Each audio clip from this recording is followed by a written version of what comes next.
Welcome to the Red Shirt Podcast with your hosts, Vernon and Nigel. The Red Shirt Podcast, by Reds, for Reds. Hello and welcome to this week's Red Shirt Podcast with Vernon and Nigel.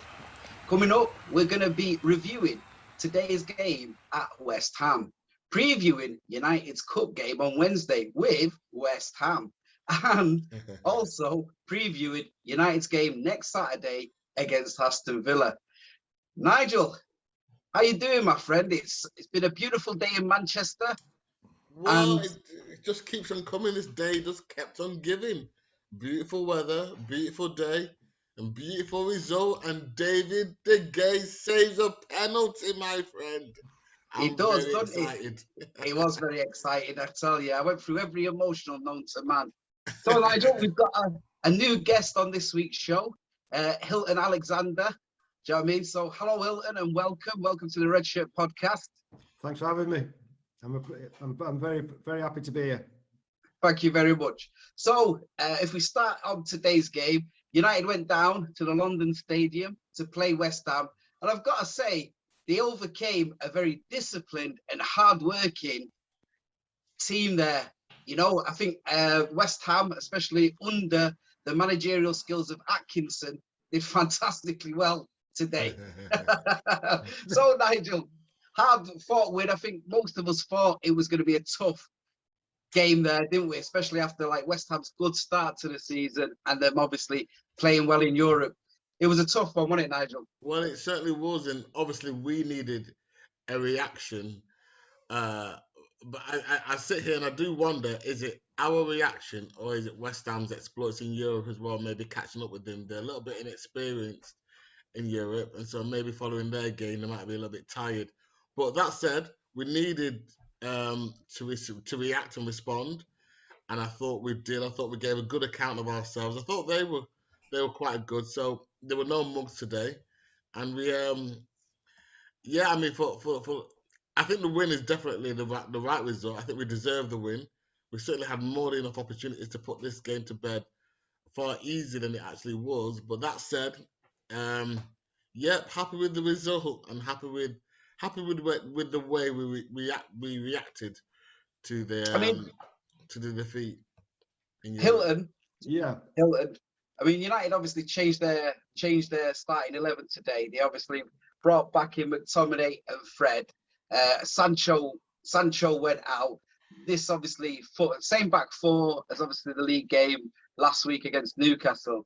They'd obviously decided to push Pogba on the left, Greenwood on the right, Fernandes as the number 10, and you have obviously Ronaldo up front. Do you think it gives us better balance, the team, with pushing Pogba further forward and not having him as a central midfielder?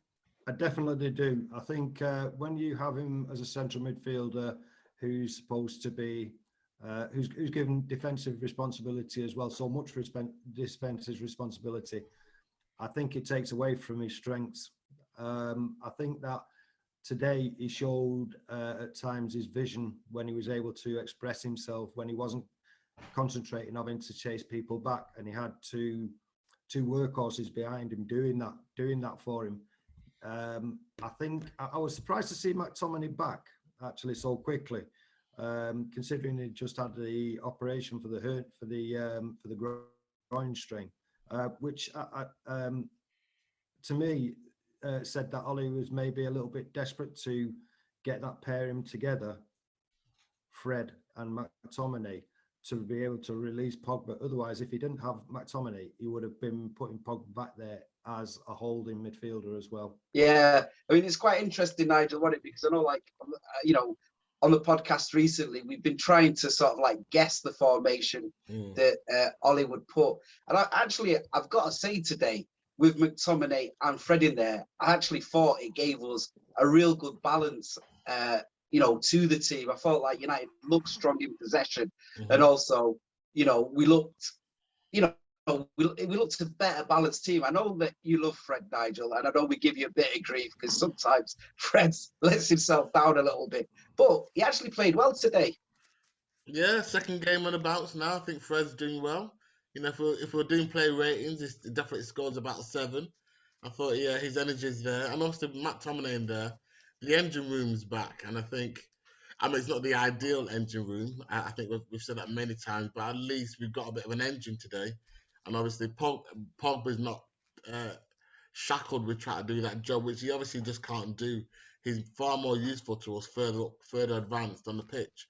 So yeah, it was good to see Matt Tominay back. Obviously, I don't like the fact that it's quite obvious now that we're only reliant upon this two pairing.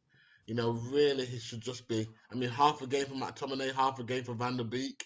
I really want to see him trying to incorporate Van der Beek because he needs that plan B.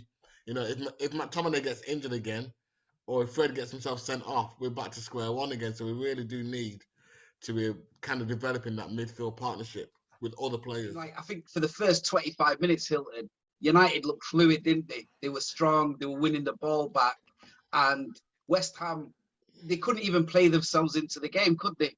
Well, I thought basically United were basically trying to control the game from the off, and I do think that they started off fairly cautious with the odd spurt here and there. The thing I wasn't happy about, and it seems to happen with United in a lot of the games, that early on they seem to don't seem to be able to pass a straight ball, an easy ball. They give it away a lot in early stages, and it's like they take about 15, 20 minutes to actually grow into the game. And I think probably the best thing that happened to them was West Ham scoring, because then you saw them go up another gear, which I'm always happy to see with United teams. Once that happened, they speeded up the play. They got the passes off quicker, and they really started to control it then. Like you said, in the first 20, 25 minutes, they were controlling it, but I don't think they were all over West Ham until they got the goal scored against them. I think it was quite funny because you look at the goal, and unfortunately, the two central midfielders in Fred and McTominay weren't doing what they should have been doing. Obviously, the ball comes out, and Fred is shown a dummy, and he just sells himself and throws himself to the floor. The ball gets passed across, and Varane and Pogba have to run out to it, and it takes a wicked deflection. And to be honest with you, De Gea had no chance. As soon as it hit, he saw it move, he just thought, it's in the back of the net. And it's strange because, I mean, Nigel, it's a bit like what Hilton says. It seems, especially on away games, we allow the opposition to score to sometimes get us going, from that point, doesn't it? Do you know, it's funny because I don't know if you heard Roy Keane's comments, but he said that United this year it's going to be like a dramatic team this year. We're going to have big highs and big lows, and it's just this.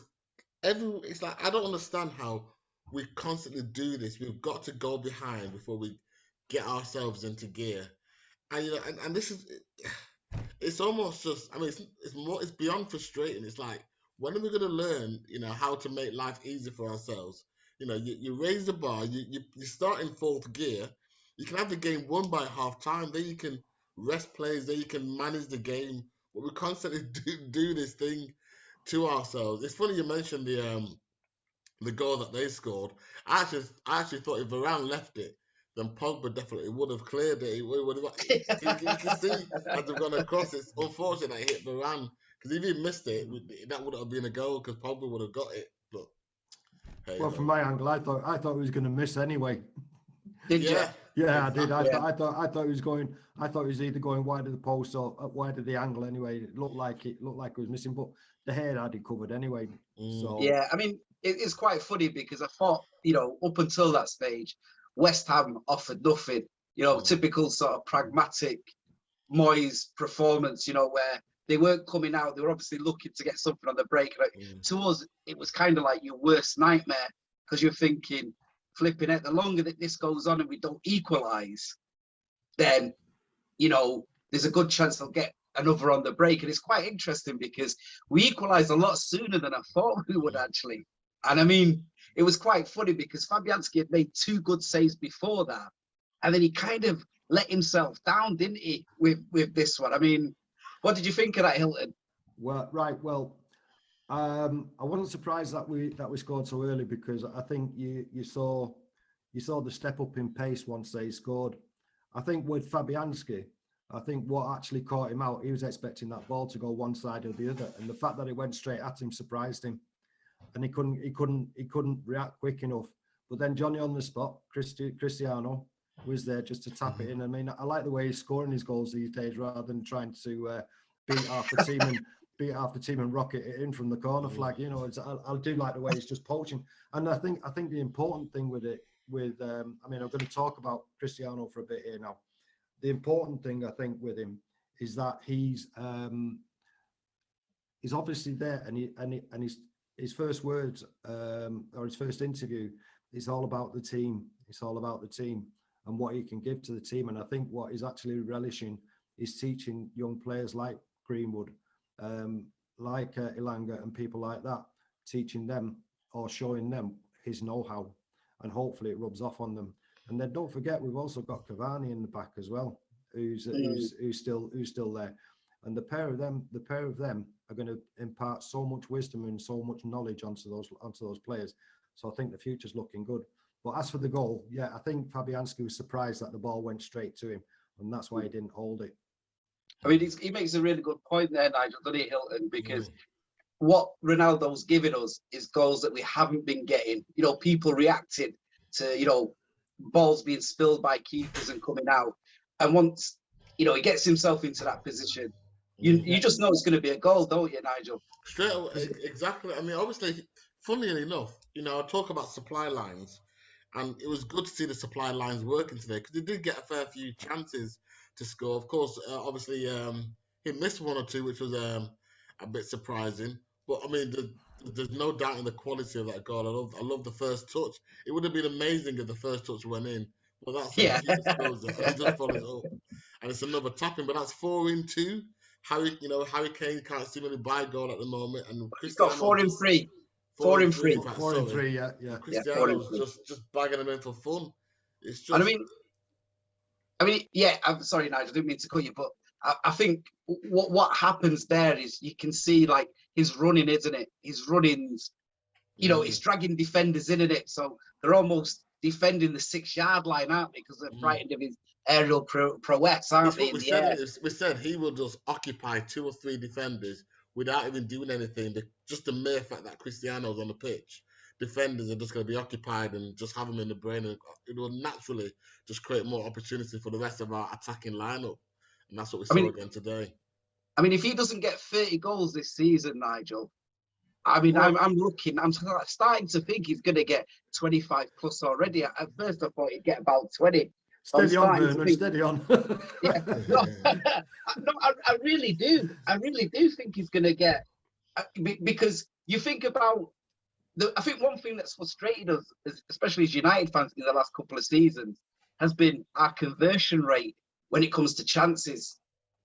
You know, Rashford and Martial, you know, at times, you know, that when it comes to natural finishing, it's just not a part of their game. Yeah. Whereas, like, you think, well, you know, we're talking about Cavani, Rashford's still to come back in that team yet as well, isn't it? Yeah. And you know, it's looking pretty frightening when you had like Greenwood's natural ability, you know, because there was times today where, again, there were like runs where Greenwood was just like slaloming across the field and naturally beating players, wasn't he? And they were like laying it off. I think it was it just before the equaliser, or I think it might have been still at 0-0, when unfortunately Ronaldo's touch let him down in the area, didn't it? He got through and he turned inside. Yeah. And you're just waiting for him to hit the back of the net. We go in at 0-0, 1-1, sorry, and then we come out.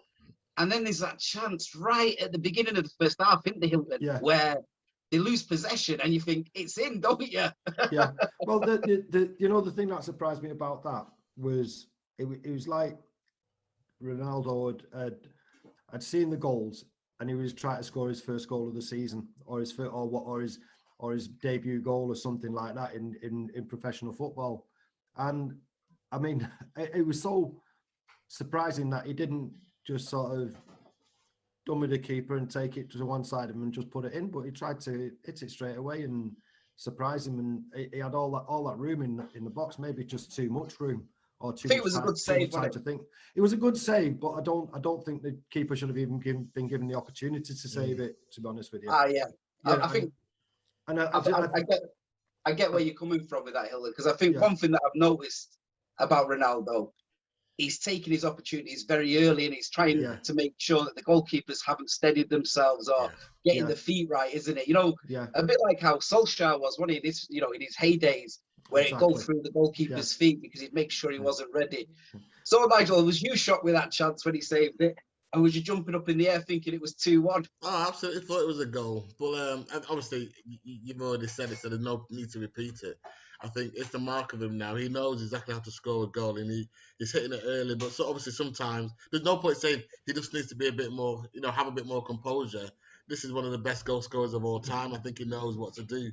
So, but he's not going to score them all. I think that's what we saw today. No, Yeah. No. So the thing is, the young lads don't have to feel so bad because even the greatest can miss them, can't they? Exactly. You know, and if he moans at them about missing a chance, they can refer back to that, then, can't they? Exactly. Yeah, exactly. Maybe when they're having their apple crumble and the custard in the canteen on a Friday Yeah. or the hotel, they can say it's well deserved because he is only human after all. But I mean, it's funny, and then it was funny, wasn't it? Because Hilton, there was kind of like a lull for about 15 minutes where West Ham just wouldn't come out of shape, would they? No. And the thing that surprised me was United in the second half was so much on top and dominating possession and had them pinned back. I was actually surprised that he actually kept the two holding midfielders on. Yeah. I was looking for him to bring somebody like Sancho on or something like that to and either give McTominay a rest and leave Fred there, or take Fred off and leave McTominay there, but at least give, just make it the one holding midfielder, because basically they weren't really showing anything up front. And, No, and I didn't think it warranted having the two holding midfielders there. And by the way, Nigel, I'm with you. I do like Fred as well, to be honest with you. Good man. He can come again. I like him because I don't think he hides. You know what I mean? He doesn't hide. He makes mistakes and he knows it, and he doesn't hide. He's busy and he does try. He's not the classiest, but I mean, like my friend says, he said that he's never seen a Brazilian that can't shoot before. Unfortunately, Fred. Well, there was Kleberson as well, wasn't there? You know what I mean? But we'll forget about that. But the thing is, I think I was surprised that he actually left the holding midfielder on, to the two holding midfielders on, and didn't bring somebody else on that had some trickery about them. So it's actually a great point, because I mean, I suppose every week we're all, now more than ever, we really are watching every single decision Solskjaer makes. We know the pressure's on this year. We know that he's got his stellar team, and he and his coaching staff have got to behave just like the team that he's got. And so I think you're spot on again there. And it's a small worry. Okay, we've come away with the 3 points, but it's that in-game management. Why is he, when clearly Moyes is after that point, he's going to defend it at all costs? Why are you still playing your pragmatic two central holding players? And it just speaks again to Solskjaer's mentality. And we've gone away with it today, but going forward, it might cost us. I think the problem is with Ole, and I remember reading this from Andy Mitten. He read that the problem is with United, especially with Ole, we know, don't we now, that he makes his changes very late in games. It's usually from the 63rd to the 68th minute he makes his changes, which are very late in a game when you can turn it around. You look at a lot of the other managers, Tuchel, Klopp, and Pep. If it's not working, they're ruthless, aren't they? Whereas Ole kind of believes that his starting 11 is good enough, and he keeps faith with them really late in games. And it's quite funny because then you have the substitution. He takes obviously Pogba off, and obviously Lingard, Sancho come on, and just try Greenwood, Pogba and Greenwood off, and he brings on obviously Sancho and Lingard. And it was kind of funny because I remember saying to me, Dad, I said, I can see why he's bringing Lingard on, not expecting him to get a winner, but I said he's a guy who can could get a goal. And it was kind of interesting because just before that, obviously, there was like 2 penalty incidents for United. The first one, I could see why he didn't give it, because I think the grab, there wasn't enough on. And you've got to be fair. Do, everybody that plays football, we do that. You don't expect a penalty to be given. I want to ask you, Hilton, the second one was Souček.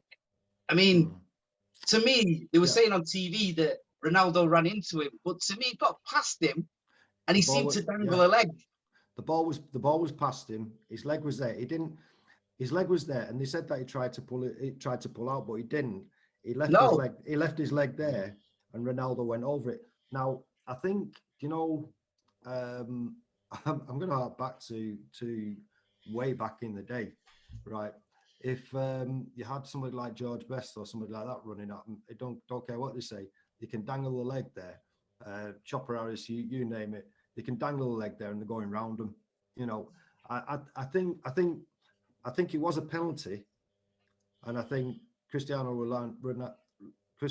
was within his rights to carry on running in a straight line, right? And so therefore the contact was there. The fact that he dangled his leg there gave the referee a decision to make, and I think the referee and VAR bottled it. Like some of these players get a bit of a reputation, and so all the refs, by and large, more than often don't give it because of a particular player. And I think, okay, I mean, Ronaldo used to dive back in the day when he was young, but since he's come back, he's a different animal. And okay, I saw that. I can see why it wasn't given, because it does look like he deliberately runs into the leg. But it's like, for crying out, either there's contact, and either that contact's impeded him or it's not. And that's just the way Ronaldo runs. And so I can see why they don't give it, but it's still frustrating because it's still contact and it's still impeded him. Yeah. If you don't mind me saying, Nige, I think you're quite right, because there's no law says that he has to evade him. Yeah. And basically, he took his space. He put his leg down. He put his leg there. He didn't alter. He didn't like flick out his leg to make contact with him. He ran in a straight line, and his legs were going back, straight back and forward. There was none of this stick your leg out and make contact. Yeah. Like Grealish. Yeah, like Grealish does. Yeah. I mean, like Grealish does. Yeah. I think there's 2 things there which really frustrated me, because if you go back to the first half, and obviously there's a situation where Zuma's running, and you can see that Pogba pulls out, and Zuma does a somersault in the air. Right. Yeah. And he gets the foul. And you're thinking, well, he's pulled out, and you can see how he's pulled out. Yeah. And you're thinking, but you've given that. So why haven't you given? Exactly. Well, can I say to you, Vern, you made the point there, and had Zuma done that to Ronaldo outside the box, he would have got a free kick for it. Correct. Yeah. And you can see it every week, can't you? Yeah. So that brings me obviously now to the goal, because if I'm correct, the third penalty, United's appeal, happened after their second goal. So it'd be right for me to. So obviously, United have a nice move. I think there was a beautiful ball from Matic into Lingard. He gets himself into a lovely pocket of space, doesn't he? Instant control. And then there's the finish similar to last week's, but a bit higher, wasn't it? Yeah. And it was a worthy match winner, wasn't it? Straight away from Lingard. As soon as he got it and he was cutting his side, I knew what he was going to do, and I was just hoping that he'd execute it perfectly, and he did. Right. I mean, I was so excited about that goal, and do you know more than anything else, I was excited for him as well because of what had happened during the week. Yeah. Right. Yeah. And he's come back and he's shown his mettle, and unfortunately, I don't think he'll be signing a new contract with United unless he's guaranteed to get X amount of games or something like that. It's unfortunate that though, because he's showing now what a good player he is, and he obviously had problems in the past. But yeah, I was so excited about that goal, and I was so happy. I was happy for him. Actually, funny enough, I was happy for him more than the team, right? Because I mean, my missus was saying to me, "What's the score now?" I was saying, "Oh, 1-1." She said, "Oh, you're gonna be you're not gonna win this." I said, "No, we'll score." And then, actually, funny enough, she turned up, walked out the door, and then he put it in the net.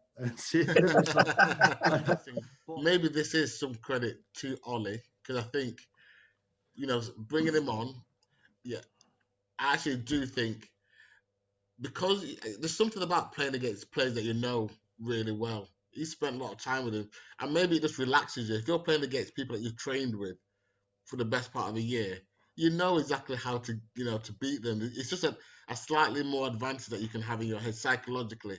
So as soon as he picked up that ball, I'm like, this is a goal, and it's Yeah. and it's wonderful the way he executed. I totally agree with Hilton about. I'm so glad for him that he got to score that goal.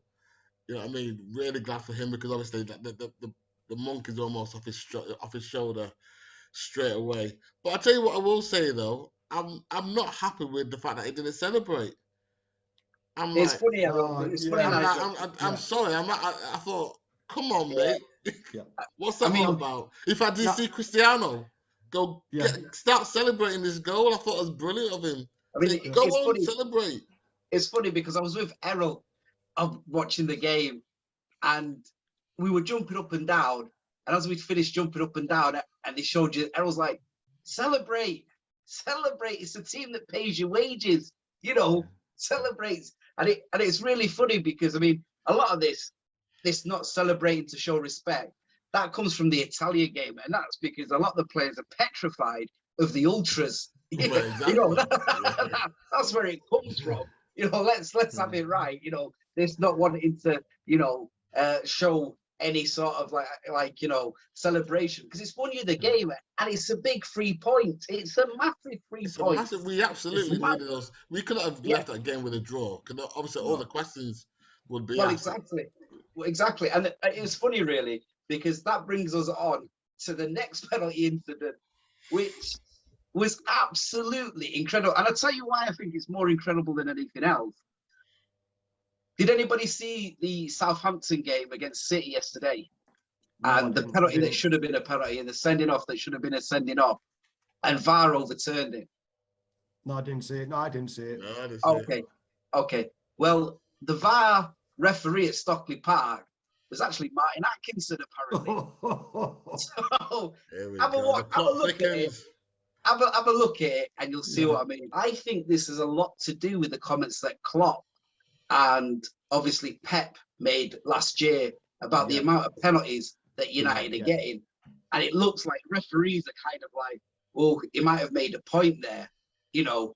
Are they getting too many penalties? But every penalty is reviewed by VAR. So exactly. they are penalties, they're not, basically they're not making clear and obvious mistakes. So they've got to be penalties. I mean, Nigel, what do you think about that? Do you know what? This is nothing new for United. Maybe sometimes you've got to look at the bigger picture. And if we're part of the conversation, these things start happening, especially when we're a good team and we're part of the conversation about winning the thing. That's when all these referees turn against us.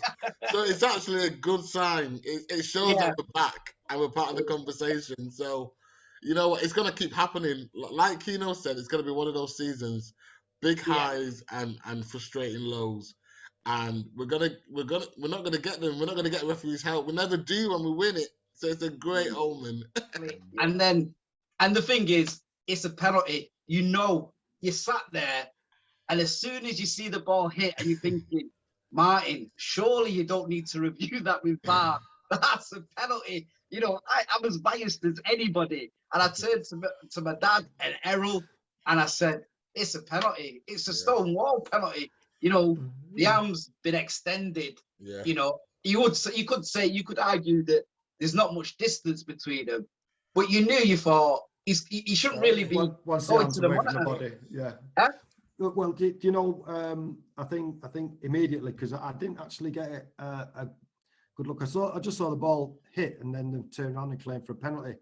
And the moment I knew it was a penalty, when I saw Luke Shaw's face. Because he turned around and he red light to the referee. It wasn't as if, because normally if it wasn't, they just carry on. But he's like, and I thought, it's a penalty. And then when they showed it again, I'm thinking to myself, don't tell me that he's going to turn this one down as well. No. It would have been interesting to see if that had happened at the other end of the pitch, whether he would have actually given the penalty. Yeah. I think, but yeah, it's a penalty, wasn't it? I think we all kind of resigned to the fact that we kind of knew, and you're sort of like thinking, all that hard work, only United could actually do this. Only United couldn't see out the, the 3 or 4 minutes. Yeah. I think the strange thing was they decided to bring Mark Noble on, didn't they? I mean, I'm not the biggest fan of Mark Noble. Nigel, you know this, don't you? That I'm not the biggest fan of Mark Noble, and I just thought they're bringing him on. And it was kind of funny because I thought he's going to just put it in and he's going to, do the lap of honour and the adulation of like the West Ham fans, and it's going to be a moral victory to him. And it was kind of strange, wasn't it, Hilton? My view on that, right? I thought, right, well, who's going to take the penalty? And I'm thinking Valbuena or somebody like that. I'm thinking who's going to take Lanzini had just come on and somebody like that. Thinking who's going to take that, and then the next thing you know, you saw Mark Noble running onto the pitch, and they're saying, "Oh, he's coming on to take the penalty." And I thought to myself, "What kind of idiotic idea is that?" Right? And I was thinking to myself, and then my mind ran to De Gea's record with penalties, and I'm thinking, he's never saved one since he's been at United, and I think it's about time he did. He saved one. October 2014 was the last one he saved. But you know what happened next? They had to retake it because his feet were on the line. That's right. That was against Crystal Palace, wasn't it, last year? He saved it. It was for the previous 40 penalties he hadn't saved. Yeah. The previous 40 penalties he hadn't saved, and he said something like it's about 5 years since he last saved one, and he's faced 40 penalties in that time. And I thought to myself, you know what? It's about time he saved one, and thank Christ he did. It's funny, isn't it? Because it was kind of strange because I think he's a better keeper this season, De Gea. I really do. Yeah. I think he's a better keeper. I know, Nigel, me and you've had Henderson in, Henderson out debates, haven't we? But I think De Gea's looking focused. He looks good. His feet are working again. To be honest with you, I was like everybody else a couple of years ago when De Gea was making mistake after mistake after mistake. And I'm thinking to myself, it's about time he needed a challenge. And then Henderson came along. And this year, I think since he got that rocket last year, that basically Henderson looked like he was taking the #1 spot off him. He's then got his act together. For me, fellas, hands down, the moment of the game. I was jumping up and down. It was better than a goal. I'm like, this is absolutely brilliant. Because you just don't expect. Well, I certainly did not expect him to save it. And then it's just brilliant. And then it's like a goal. I was like... it was an amazing moment because obviously Noble comes on. Do you know what I mean? And I think he gambled. I think he thinks he's going to go the wrong way. So I think that's why he hit it where he is, because De Gea, his fault is he goes too early, doesn't he? Yeah. He does go too early. It's like, my dad always used to say to me when I was growing up, a goalkeeper should never save a penalty. Yeah. That was, my dad's always, said that to me. A goalie should never save a penalty. And it was almost like you say, Nigel, the third goal being put in, wasn't it? This sort of relief. And then you could see as the game finished, the team, they were all on him, weren't they? Of course. Do you know something, Vern? Like you're saying, he goes too early. He did go too early today because, as I say, he nearly actually dived past it because he's gone and he had to bring his arm back. So he was like, well, credit to him. His reflexes were absolutely superb there. You know what I mean? And it's like you said, Noble had already made up his mind, and maybe he's not skillful enough to actually. He's not got the cojones to sort of like wait for the goalkeeper to make his move. And he'd already decided he was going that way, like you said, Vern, and hit it. I tell you what. I tell you something an observation that I made, if you don't mind.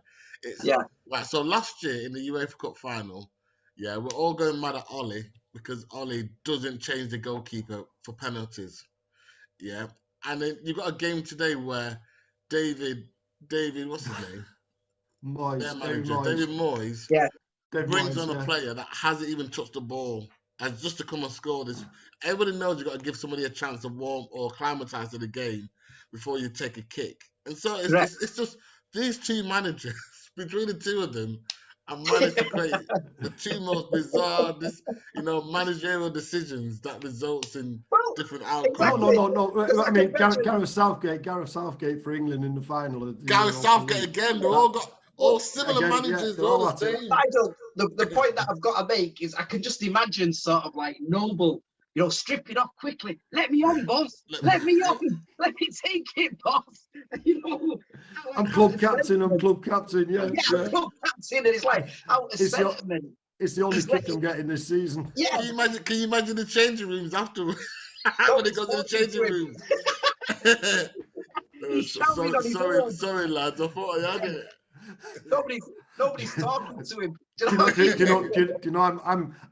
I'm actually picturing Moyes' face, because when things like that happen, he's always looking perplexed, isn't he? Like, how the hell did it happen? It's like expression that he has. He's probably thinking to himself, "You stupid! Why did I do that?" That's why he's not manager of Manchester United. That's the point I was trying to make. That's why he's not manager of United. So the big 3 points, guys. Big 3 points, and obviously we move on now. And the next fixture, believe it or not, is against West Ham in the Carabao Cup on Wednesday night.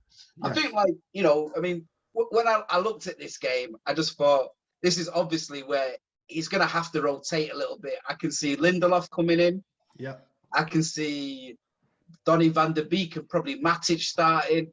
And I think he might start with Sancho, and possibly, if Cavani's fit enough, and maybe Martial up front. I can see a whole, because I think West Ham are going to make huge changes. One, because they're in Europe, and I think they'll see, they've got another 3 games banked at home in the Europa, and money-wise, it's bigger, and they'll gain more money by going further in that. And Moyes has never been a big one for the actual Carabao Cup.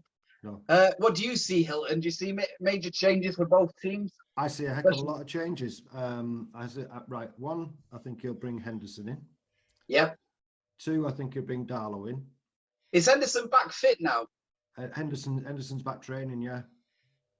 Because I think he'll start with in fact, I think he played half a game for the under-23s or something.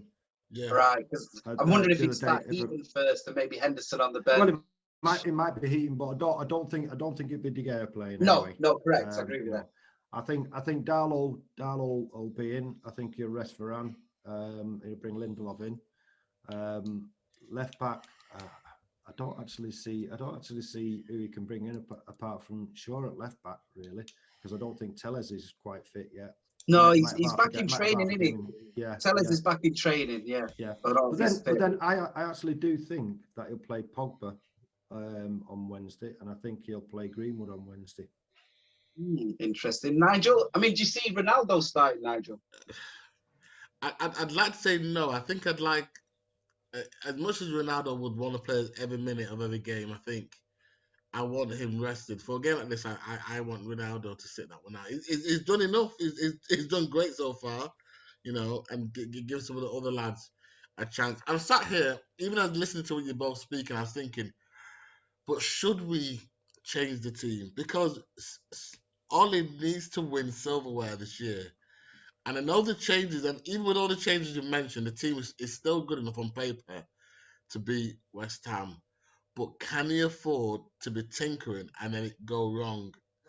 Well, obviously, it's not really. Obviously, we believe that Donny van der Beek will start because obviously he needs games. Unfortunately, with the sending off in the Champions League with Wan-Bissaka, that altered his game time, and he needs game time.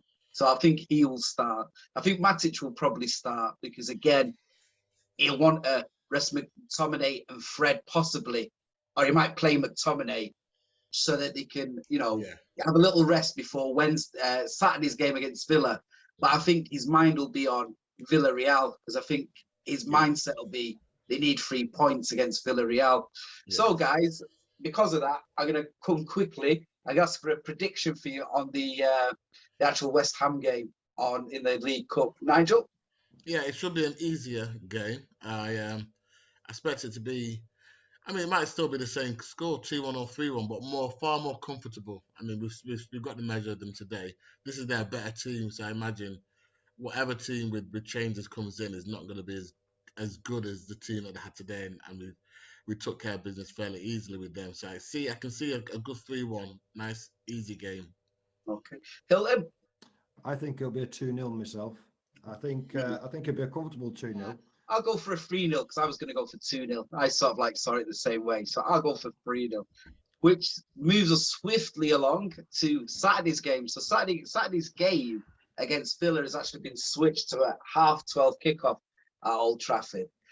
Quite interesting because I watched Villa. I watched the last half an hour of them last night. And I know this seems strange to say, but I actually think they're a better balanced team without Grealish. I think Grealish is a good player, but I think the actual sort of transfer money coming in has helped them invest in areas that they needed to go. Nigel, how do you see this one going? I'm nervous, if I'm honest. I think you're exactly right. I think